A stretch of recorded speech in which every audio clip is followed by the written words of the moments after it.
عليكم ورحمة الله وبركاته. مساء الورد والنور عليكم.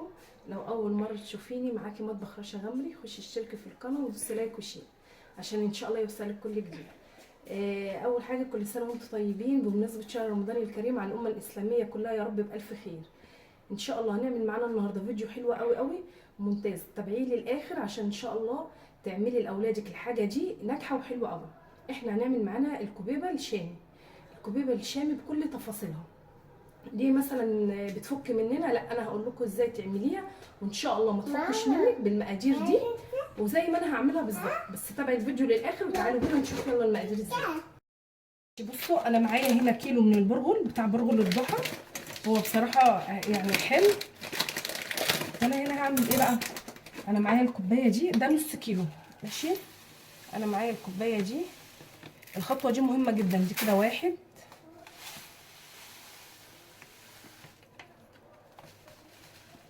كده اتنين، كده تلاتة، معايا يعني 3 كوبايات ماشي. انا هضيف لهم 3 كوبايات ميه. انا مش هغسله على فكره، علشان خاطر انا عايزه الماده النشويه اللي فيه هي اللي هتخلي الكوبيبه معايا ما تضربش. كده واحد. طبعا انا بفضي اول كوبايه وبحاول اقلب كده بالراحه ماشي علشان البرغل كله يوصل له ميه ماشي. هفضي التانيه. كده اتنين، لاني انا لو غسلت البرغل ابقى انا كده طلعت كل الماده النشويه اللي فيه، فطبيعي هيفك مني. وطبعا برضو في بقيه خطوات تانية هنقولها مع بعض واحنا شغالين في الفيديو. كده 3 كوبايه اهي، والشويه الصغننين اللي كانوا في الاخر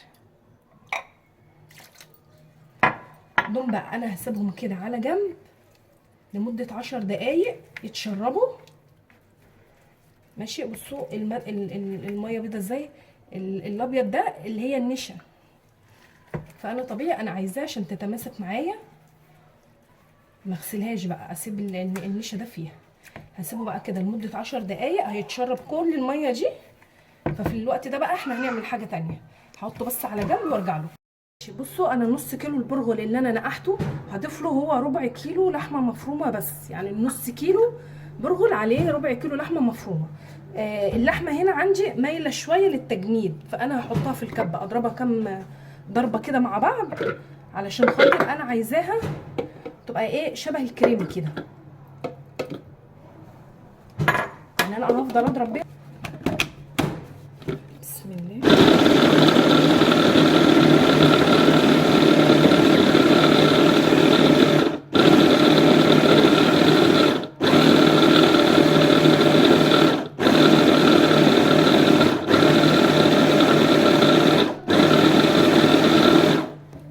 بصوا، انا هفضل اضرب فيها لحد لما انا عايزاها تبقى مفرومه خالص زي الكريمه كده. هي المفروض لحمه الكبيبه تتضرب كذا وش، ما تبقى زي اللحمه اللي على العصاج العادي، لا.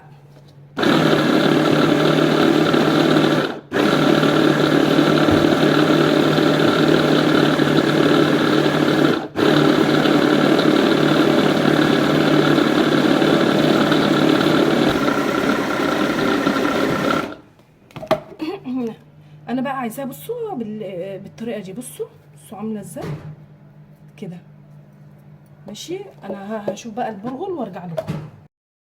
ادي العجينه قدامكم اهي. انا كده اديتها 3 وشوش ماشي.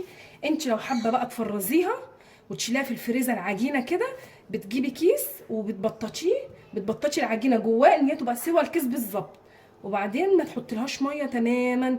انا كده هضيف لها دلوقتي شويه ميه عشان هستعملها دلوقتي وهشكلها دلوقتي. هبتدي بميه ساقعه كده اهو، لان انت لو عملتي بالميه كده الخطوه دي هتيجي تجمديها، هتيجي تفك هتلاقيها سايبه منك خالص. فدي برضو ملحوظه مهمه، خلي بالك. هتشيليها عجينه بس كده تبقى من غير اي حاجه خالص، تفرمي وشيلي في الفريزر. واما تطلع وتفك معاكي وحسيتي ان العجينه ناشفه، بشويه ميه ساقعين زي ما بعمل كده اهو، واديها عجنه كده بالراحه، هتلاقيها بقت طريه وحلوه معاكي. دي خطوه مهمه جدا، خلي بالكم ليها. وتعجب اولادك وهتبقى احلى كوبيبه. جربيها بس. شفتوا هي ما خدتش وقت اصلا وسهله جدا ومش متعبه والبهارات بتاعتها اسهل ما يمكن.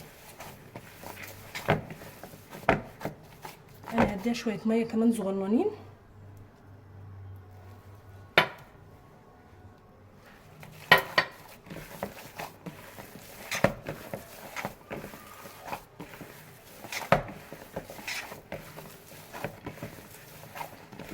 هجيبها بالمنظر ده كده حلو قوي قوي قوي. هي كده بقت جاهزه معايا تمام.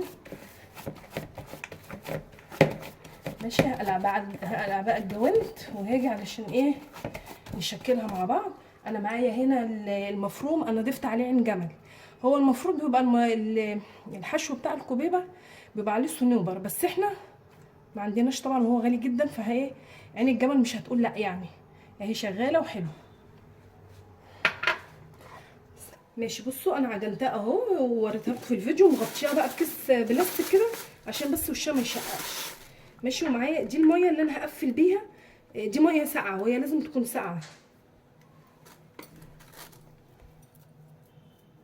هاخد بقى حته كده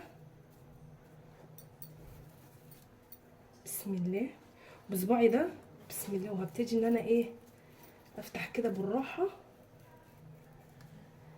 بصوا بقى لو حسيتي ان هي من جوه تخينه بايدك كده بصباعك ده بالراحه كده ودانك امشي جواها كده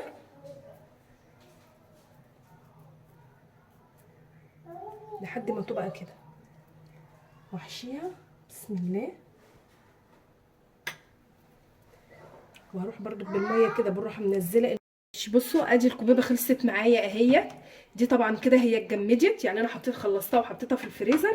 دي بس اللي ما اتجمدتش اللي هي في الطبق الصغير ديت.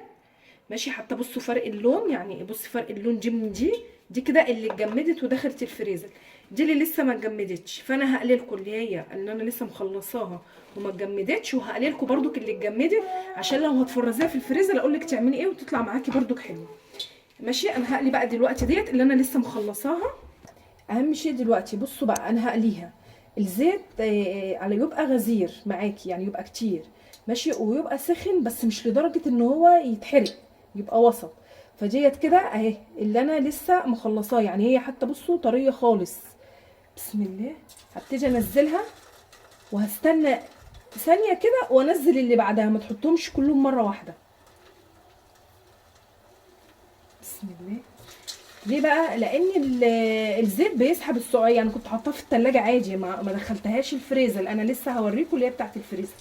بسم الله. ماشي. انا كده حطيت الاربع قطع اهو. ماشي. ومغطيه مهديه النار مش معليه عاليه ان هي ممكن تتحرق معاكي من بره وتفضل نيه من جوه، لا خلي النار وسط ان هي تستوي من جوه ومن بره. ماشي. بصوا انا ما بحاولش اقلبها ولا اجي جنبها، بالراحه بس كده ابص ان هي احمرت. بصوا زي ما انتم شايفين كده، لا لسه شويه طبعا. ايوه كده. لا ابعد سنه.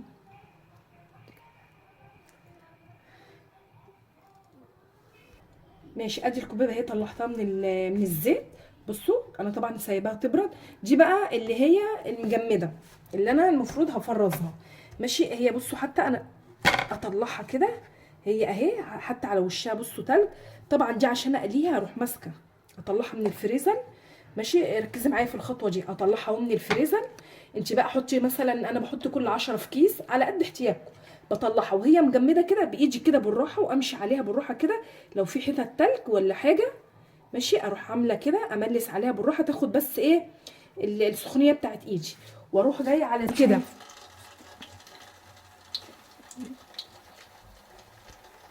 ماشي. بصوا بلمس على دي اللي هي مجمده اللي انا مطلعاها من الفريزر اللي هتبقى متفرزه، امشي عليها بالراحه كده. طبعا انا نزلت واحده، استنى بقى دقيقتين تاني واروح منزله دي علشان تبقى معايا من جوه مستويه ومن بره مستويه ولونها ذهبي وحلو. ما تعليش النار.